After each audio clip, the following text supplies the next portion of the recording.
Эми Рамазан айынан алган сабак ушундай болуш керек экен туугандар. Биринчиден биз Алла Таала үлгү кылып жиберген мугалим катары келген, мурабби, тарбиячы катары келген пайгамбарыбыз Мухаммад саллаллаху алейхи вассалам экен. Пайгамбарыбыз өзүнүн куттуу хадисинде айтат: "Мен силерге мугалим болуп жиберилдим" дейт. Эң бир улуу пайгамбарыбыз Мухаммад саллаллаху алейхи вассалам болсо, ошону сиз бизге насип кылып, Алла Таала мугалим кылып жибериптир. Тарбиячы кылып жибериптир. Ага дагы ушул бүткүл ааламга муъжиза болуп, бүткүл ааламга хидаят берүүчү болгон китепти берип, Куранды жибериптир Алла Таала.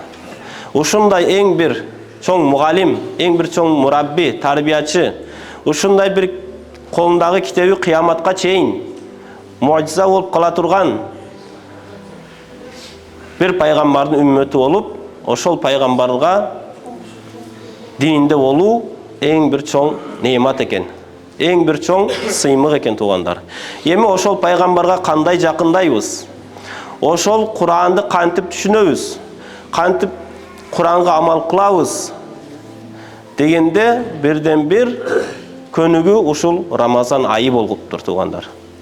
Рамазан айы ала турган сабак ушул экен. Пайгамбарга жакынdoonун жолун үйрөтөт экен, ошол китепке амал кылуунун жолун үйрөтө турган ай экен туугандар. Биз айтабыз, пайгамбардын жашоого алып келсек, бактылуу болобуз дейбиз, туурабы? Эми пайгамбардын жашоосун карап көрсөк, кичинекей ушул мечитке кирип чыккандан баштап, дааратканага кантип кирип чыгыш керек, үйгө кантип кирип чыгыш керек, тамакты кандай жеш керек, ошолордон баштап, бул эң ылдыйкы сүннөттөр, тепкиштер. Ошонун баштап өйдө чыгып береткенбиз да. Биз көрөк ушул жакты көрөк колдонобуз. Оң кол менен же деп балдарыбызга айтабыз. Оң бут менен мечитке кир, оң бут менен мечиттен чык. Үйгө оң бут менен кирип, оң бут менен чык. Дааратканага сол бут менен кирип, оң бут менен чык деп, ушуну өзүбүз аткарат экенбиз, балдарга да ушул нерсени айтат экенбиз да. Ооба, бул да ибадат, бул да сооп болот. Бирок бул нерсе менен нафсты түзөп кетем деген ишенич, ошого таянып олтуруп алуу дурус эмес экен. Шайтан мындай амалдарды бир гыйбат кылдыруу менен, бир көзүңдү номахрам болгон, махрам эмес бир аял кишилерди каратуу менен баарын жокко чыгарып коет мындай соопторду. Эми шайтандын айла амалы канчалык күчтүү болсо, ошондой күчтүү амалдарды тирилтиш керек. Ошондой күчтүү сүннөттөргө амал кылышыбыз керек. Ал сүннөттөрдү ушул биз Рамазан айы ичи аткардык. Бирок көңүл бурган жокпуз. Мен ошону сиздерге айтып өтөйүн. Рамазан ичи биз кандай сүннөттөрдү амал кылдык?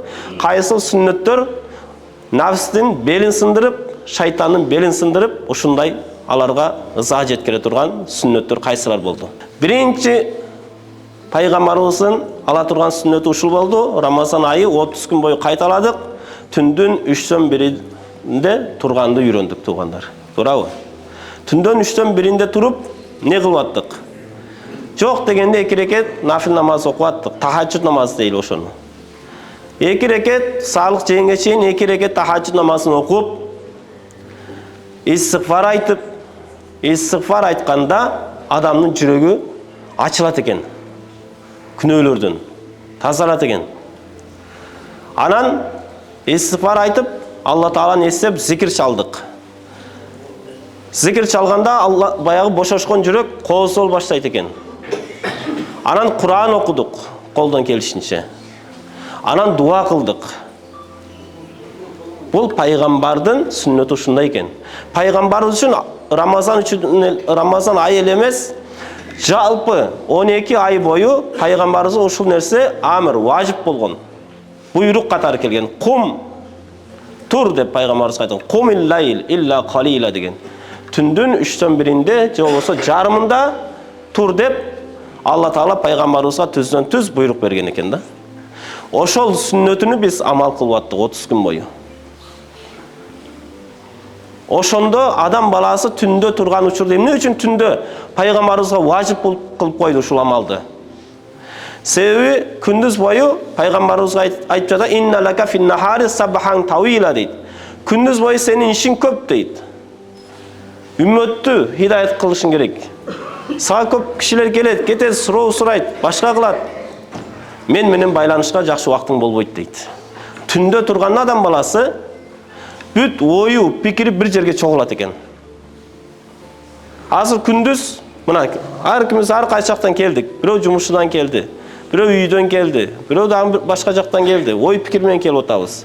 Олтурасың, ой пикириңди аякта. Мен сүйлөп атам, мени угуп атасызбы, жокпу, Кудай билет. Же ошол жумушта же бая проблема, же урушуп кеткен нерсеңизди ойлоп жатасыз. Эртең машинени базарга алып чыгыш керек. Ошол жөнүндө ойлоп атасыз мисалы. Туурабы? Күндүз ушундай экен. А кечиндечи? Кечинде жатып турганыңда болду. Баягы проблема, урушкан адамыңды да унуттуң, башка да унутулган. Туруп эле 2 рекет тахаджуд намазы окуп, зикир чалып, истигфар айтып, Куран окуп, дуа кылганда бул түзмө-түз Алла менен байланыш болот экен да.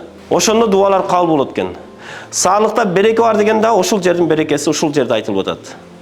Эртең тура калып, жакшы тамактанып алып, курсак тойго жатуудагы береке эмес. Береке ушул түндөн 3-төн биринде туруп алып, даараты алып, 2 рекет тахаджуд намазын окуп, истигфар айтып, салават айтып, зикир чалып, Куран окуп, көз жаш төгүп, Алладан сурасак, ушул жерде берекенин баары ушунда экен. Бул биринчи сүннөт ушунда турат экен туугандар. 30 күн бою ушуну аткардык. Алхамдулилла. Ушуга эми акырын адат кылыш керек. Жок дегенде туугандар жумасына бир жолу, биринчи күн же 4-үнчү күндөрү жакшыраак дешет. Биринчи күн же 4-үнчү күн туруп, эртеси жума деген күнү 4-үнчү күн туруп алып туруп, тахаджуд намазына туруп, ушул амалды аткарышыбыз керек. 4-үнчү күн орозо кармап, күндүз, кечинде ушул амалды аткарып койсо эң бир жакшы экен. Андан кийинки пайгамбарыбызга эң бир жакшы амал болгон орозону үйрөндүк. 30 күн бою орозо кармадык, туурабы? 30 күн орозо кармаганда эмнени үйрөндүк? Пайгамбарыбыздын кайсы сүннөтүн тирилттик? Кайсы нерсе нафска жакпай жатты? Кайсы нерсе шайтанга жакпайт? Ошол нерселерге үйрөндүк биз. Биринчиден, башында орозо кармап жатканда көп жеп аттык, туурабы? Эртең менен туруп алып, куду бир ач калып кала тургандай болуп. Анан бары 10 күн өткөн сайын ашказан кичинерип, бир аз эле жеп, тоюп болот деп кечке чейин чыдап аттык. Акыркы 10 күндүктөрдө өтө эле азга түшүп калдык. Ифтар кылган учурда дагы, туурабы? Башында ач калдым, абет жебей калдым дегенсип, толтура жеп аттык да. Жана абеттин жарымын эртең менен жесек, жарымын кечке жеп толтуруп коюп аттык бакты. А бир 10 күн, 20 күндөн кийин кечки ифтарлыкта дагы аз жеп калдык. Бул экинчи сүннөт экен пайгамбарыбыздын. Пайгамбарыбыз, сахабалар ушундай болушкан экен. Орозо эмеспи, аз тамак жешкен экен. Канчалык адам аз тамак жеген сайын анын жүрөгү ачык болуп турат экен. Нафсы өлүп турат экен. Шайтан күчү жетпейт экен аз кылганга. Курсак тойгондо башталды уже. Уйкуң келет. Жалкоолук кармайт. Ары бери баскың келет. Ибадатка шайың жок, кызыгуу жок. Шахват күчөйөт. Курсак тоюп жеген ушундай болот экен да туугандар. Ушул сүннөттү тирилтели мындан кийин. Аз жейле туугандар. Аз жеп үйрөнөлү. Эмки Рамазанга чейин. Бул экинчи сүннөт пайгамбарыбыздын. Анан эмнени үйрөндүк дагы пайгамбардын сүннөтүдөн? Аз жеп эле койбостон туугандар, экинчи көңүл бура турган нерсе арзан тамакты үйрөнөлү. Арзанын жеп үйрөнөлү туугандар. Бай хандын үйүндө олтургандай бир олтуруп жебейли. Аз жейли, арзанын жейли. Өтө арзан болбосо деле кафеге кирсең бир орто тамакты заказ берейли. Баарын берип, баран же деп. Анда дагы таквачылыкка жетпейт бул. Башка бирөөнүн Палестинаны караңыз. Кандай абалда турабы? Жөнөкөй нан сууга жетпей жатат туугандар. Дары-дармекке жетпей жатат. Пайгамбарыбыздын жашоосу ошондой болгон, сахабалардын жашоосу ошондой болгон. А биз эң бир кымбат кафелерге, ресторандарга кирип, кымбат тамактарды жегенде ал да таквачылыкка каршы келет. Ал да адамды таквачылыкка жеткирбейт, тоскоол болот. Кымбат баалуу кийимдер, бардык нерсенин кымбаты бул исраф болуп кетет туугандар. Муну дагы үйрөндүк биз. Рамазандан ушуларды сабакты алып жатабыз. Аз жейлі, арзанырағын жейлі. Арзанырақ нәрсеге қанағат қылалы. Ашшасын беріңіз Палестинаға. Беріңіз мұқтаж үй бүлелерге. Жетім жесірлерге беріңіз. Ошол нәрсе ертең қияматта сізбен бізге сауап болып қайра келеді екен. Анан тамақ жеп жатқан учурда ең бір көңіл бура турган нәрсе ушул адалын жеп үйрөндүк. Туурабы? Адал тамақ болуш керек. Бирөөнүн акысынан кирип кетпешибиз керек, туугандар. Айрыкча карыз маселеси ушундай оор маселе да. Кээ бир инсандар ушундай болот экен. Соодада бирөөдөн товар алат экен дагы сатып коюп, ал акчаны ошол ээсине кайтарбайт экен дагы болду, ал соодадан түшкөн акчаны бирөөдөн карыз алган. Ошонун бала бакчасына берер экен, үйүнө алып келип жедирер. Жок, ал акың эмес аны жедиргенге. Саттыңбы, ээсин кайтарышың керек. Ушул нерсе жөнүндө өтө көп базарда ушул нерсе оор жумуш экен да. Ошону дагы эскертип өтөйлү. Адалдан болуш керек. Аз болсун, анан арзаныраак жейли, туугандар. Ушул сүннөттү тирилтели мындан кийин. Тамак жеп атканда Алла Таала эмне дейт? Жеп аткан тамагыңа кара дейт. Жеп жаткан тамагыңа кара дейт. Кандай жеп жатасың? Адалдан жеп жатасыңбы? Тоюп жеп жатасың же бир аз жеп жатасыңбы? Кымбатын жеп жатасыңбы? Же арзаныраагын жеп жатасыңбы? Сен жеген тамакты башка үй бүлө жеп жатабы ошондой тамакты? Сен кантип өзүңдү момун деп жатасың? Пайгамбарыбыз 3 жолу касам ичип айткан. Аллага касам ичип айтамын дейт. Ушундай бир мусулман толук момун болбойт дейт.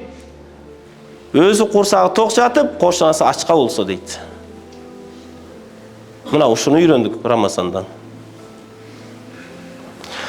Андан кийин 3-чү амал, 3-чү сүннөт, пайгамбарыбыздан үйрөнгөн сүннөт кайсы болду Рамазанда?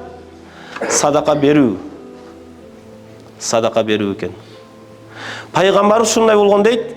Рамазан айында 30 күн бою өз берешен болгон пайгамбарыбыз. 30 күн Рамазан келгенде ушундай бир соккон шамалдай болгон дейт.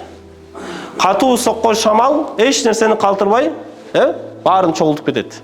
Пайгамбарыбыздын берешендүүлүгү ушундай болуп калган экен 30 күндүк орозодо. Ушунчалык берешен болуп, баар нерсесин садака берчү экен, баар нерсесин садака берчү экен. Ушул нерсени үйрөндүк. Канча ифтар кылдык. Канча жамаатка ооз ачырдык. Канчаларды үйгө чакырып ифтар бердик. Канча жерлерге садака бердик, мечит медреселерге садака бердик, зекет бердик. Ушуну көнүгүү кылдык. Ушул сүннөттү тирилттик пайгамбарыбыздын эң бир берешендүүлүк сүннөт. Илими жок берешен адам дейт. Илими жок берешен адамдын фазилатын пайгамбарыбыз аалым болуп туруп дейт. Караңызчы, аалымдардын даражасына эч ким жетпейт. Бирок аалым болуп туруп, сараң болуп турса дейт. Жахил болуп туруп, берешен болсо анын даражасы кыяматта үйдө болот дейт. Мынакей. Илим жок дейсиз. А бирок берешендүүлүк сыпатыңыз болуп турсачы, бизге окшогон бир илим окугандарга суктансаңыз, бирок ошо илим окуган адам өзү сараң болуп турса, ошондон даражаңыз өйдө болот экен да. Берешендүүлүктүн, садака берүүнүн даражасы ушунчалык чоң экен. Ушул нерсени дагы биз орозодо үйрөндүк. Ушул сүннөттү тирилттик, туугандар. Эми Рамазан чыккандан кийин дагы ушул нерсени аткарайлы. Токтотуп койбойлу. Жок дегенде жума сайын садака берип туралы. Өтүп кеткен ата-энебиздин атынан курбандык чалып туралы. Курбан айтта гана курбандык чалыш важып, ал фарз. А бирок башка убакытта чалба деген жок да бизде, туурабы? Башка убакытта деле колуңузда байлык барбы? Жума сайын бир койду союңуз. Балдар үйүнө бериңиз, калар үйүнө бериңиз, муктаждарга бериңиз, тарката бериңиз. Курбан айтта кандай иш кылдыңыз? Рамазанда кандай зекет бердиңиз, кандай садака бердиңиз? Куду ошондой кылып, Рамазан чыккандан кийин ушул нерсени улантышыбыз керек экен да. Эми ушул нерселерди аткаргандан кийин адамга берилүүчү ат, лакап эмне десе, адамга берилген нерсе Абдулла деген атты берет экен Алла Таала. Абдулла, Алланын кулу деген наамга ээ болот экенбиз да, Рамазан чыгып атканда. Буга чейин Кудай сактасын, Абдун-Нафс, нафстын кулу же шайтандын кулу болуп жүргөн болсок, 30 күн бою ушул сүннөттү тирилткендиктен Кудай Таала аягында келдиден кадыр түндө акыркы убакытка коюп туруп, 1000 айдан артық болған сауапты беріп жатады.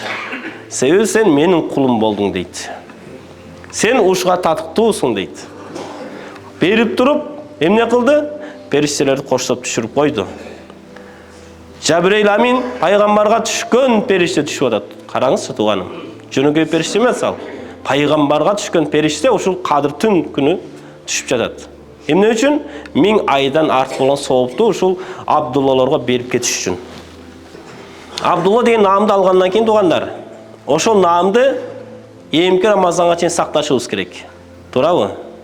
Bir жақшы мықты спортсмен, егерде дүйнөнүн чемпион дегенди алып туруп, намды алып туруп, анан ошону сактабастан келип ичкиликке берилип кетсе, аны эртең эч ким айтпайт дүйнөнүн чемпиону деп.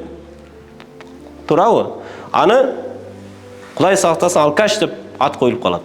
Биз да Рамазан чыккандан кийин кайра эле нафсын ээрчип, жанагындай ысырап кылып, колунда жокторду унутуп, нафсыбыз менен гана жашап калсак, кайра эле Абдулла деген атты алып салат бизден. Абдунафс дейт. Эй нафстын кулу дейт бизди. Эй шайтандын кулу дейт. Кудай сактасын бул нерседен.